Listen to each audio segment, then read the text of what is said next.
की, काफिला सेवाओं की और पंजाब में चल रही सत्संग और संगत को जोड़ने के लिए। और सबसे बड़ा आदेश जो पूज्य हुजूर महाराज जी का अभी हाल ही फिलहाल में हुआ,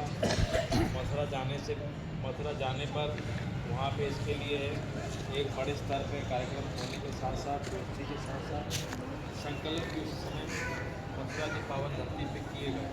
तो कहने का मतलब इतना बड़ा संगत का ये काम, क्योंकि हमारी आपकी आंखों में और कानों में दिखाई सुनाई देने में कुछ समस्या यदि हो भी, परंतु मालिक के लिए सब साधारण बातें और उनको अपनी योजनाओं को पूरा करने के लिए किससे क्या काम लेना, क्योंकि उस समय हम लोग कुछ थे भी नहीं और उस समय कई लोग संगत से भी नहीं जुड़े थे और कई लोगों को बिना योगदान के आज ऐसे भी सत्संगी जब सभा में मौजूद हैं, जब गुरु महाराज ने ऐसे दशक में इतने बड़े भव्य मंदिर के निर्माण की योजना और उसको करने का काम चालू किया।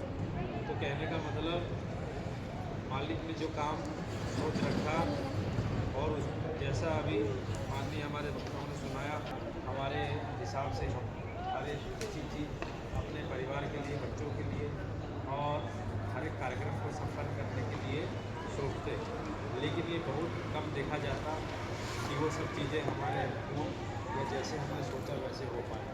कितने सत्संगी, कितने दुनिया के लोग नए नए कारोबार काम करने के लिए हमने आपने सोचा, नहीं सफल हो पाए या नहीं उस पर अंजाम दे पाए। तो कहने का मतलब हम आप इससे अंदाज़ा लगा सकते कि कितनी योजनाएं हमारी विफल हो जाती, कामयाब नहीं हो पाती। लेकिन हमने कभी इस चीज़ पर गौर नहीं किया। जितने संकल्प सेवाओं के लिए गुरु महाराज की आज्ञाओं का पालन करने के लिए या मथुरा जाने आने के लिए या उनके कामों को करने के लिए जितना हमने भंडारे में अपना योगदान दिया, जो आदेश महाराज जी के आए काफिलों में, उनको जब हमने योगदान दिया, संगत बड़ी छोटी थी लेकिन सारे के सारे कार्यक्रम लगभग सफल हो गए। तो ये हमारी आपसे बड़ी प्रार्थना है कि धैर्य बनाए रखना और उनके आदेशों पे चलना। सबसे बड़ा मूल मंत्र यही है कि हम इस काम को करें। जब महात्मा ने कह दिया कि ये पंजाब संगत हो गई तो ये हो गई। अब कोई इसको माने, कोई ना माने, तो कोई बोले कि वो है ये है, लेकिन एक जो महात्मा के वचन निकले, आप यही सोचो मई में गुरु महाराज जी के वचन निकले, देखते देखते अब महाराज जी का ये आदेश हुआ कि भाई ज़मीन देखो। तो हम लोग उस समय कहाँ अंदर गलियों में कूचों में घूमते, सवेरे सवेरे देखो अपने आप से संगी गाड़ी संगत भी उस जगह पे गई, तो गेट पर अंदर ज़मीन हमने आपने सबने मिलकर देखी। फिर कार्यक्रम एक हुआ जुलाई का, फिर दिसंबर का कार्यक्रम हुआ। योजनाएं चली रही थी ज़मीन के लिए और उसी के बीच में हरदोई का कार्यक्रम लगा, बहराइच का कार्यक्रम लगा।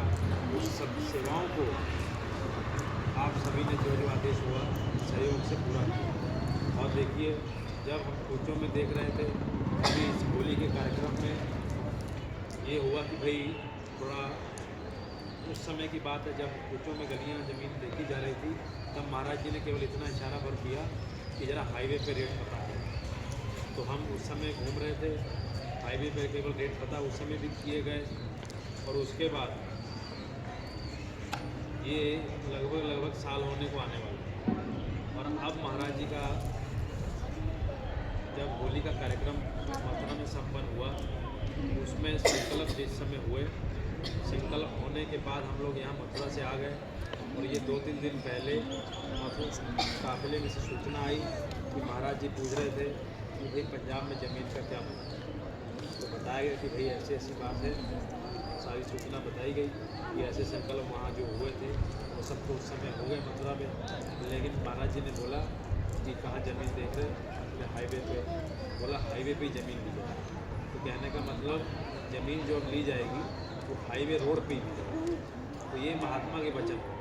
अब आप इससे अंदाज़ा लगा सकते कि जब संगत बनी तो कितना इधर था उधर था। आप ही हम लोगों में से सबने इस समय देखा कि भाई कोई यहाँ खींचातानी कर रहा, तो संगतों में भ्रम फैला रहे, संगतों में तोड़ा जा रहा, झूठ बोला जा रहा, व्यवस्थाओं को बिगाड़ने के लिए कितना काम यहाँ के व्यवस्थापक मेन लोग कर रहे थे। और महात्माओं ने सबको समय दिया कि आप सरलता से चलो, तरीके से चलो, जो आदेश मिल रहा है उसको मानो।